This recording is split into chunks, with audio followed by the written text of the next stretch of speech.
মধ্যপ্রাচ্য সহ পশ্চিমা দেশগুলোতে সেবক বা নার্সের চাহিদা ব্যাপক, অথচ চাহিদা থাকা সত্ত্বেও দক্ষ নার্স সরবরাহ করতে পারছে না বাংলাদেশ।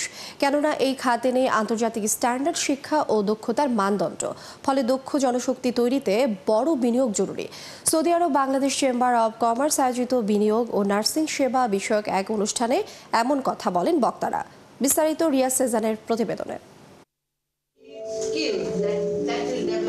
দেশে বর্তমানে প্রায় 1,10,000 নিবন্ধিত নার্স আছে, যা প্রয়োজনের তুলনায় অনেক কম। স্বাস্থ্য খাতের বিশেষজ্ঞদের মতে এই সংখ্যা প্রয়োজনের প্রায় 28% কম এবং দেশে 74% নার্সের ঘাটতি রয়েছে।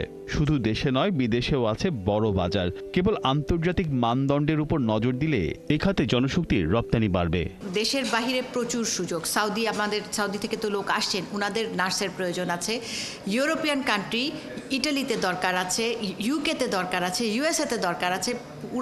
কোভিডের সময় বাংলাদেশ থেকে, কাতার থেকে, কুয়েত থেকে কিন্তু আমাদের ডিমান্ড চেয়েছিল লাখে, 3 লাখ 4 লাখ করে তারা নার্স চেয়েছিল, আমরা দিতে পারিনি। দেশের নার্সিং শিক্ষায় যেই কয়টি কলেজ আছে সেখানে নেই আন্তর্জাতিক কারিকুলাম। ফলে দক্ষতার ভিত্তিতে আন্তর্জাতিক মানদণ্ডে কতটুকু জনশক্তি গড়ে উঠছে সেটি নিয়ে আছে প্রশ্ন। সংশ্লিষ্টরা বলছেন সরকারি বেসরকারি যৌথ উদ্যোগ জরুরি। এই নলেজটা তো আমাদের নাই।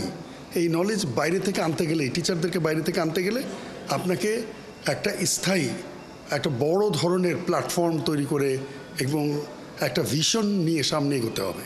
আমরা খালি নার্স বানাচ্ছি, কিন্তু এটা আমরা ইন্টারন্যাশনাল স্ট্যান্ডার্ডের জন্য এরা জবলেস থাকবে, কারণ ইন্টারন্যাশনাল স্ট্যান্ডার্ড ক্রাইটেরিয়া এরা কোনো সময় মিট করতে পারবে না। Saudi Arab Bangladesh chamber of commerce আয়োজিত বিনিয়োগ ও নার্সিং সেবা বিষয়ক এক অনুষ্ঠানে বক্তারা সেবা ও সেবক প্রেরণে মধ্যপ্রাচ্যের সম্ভাবনা তুলে ধরেন।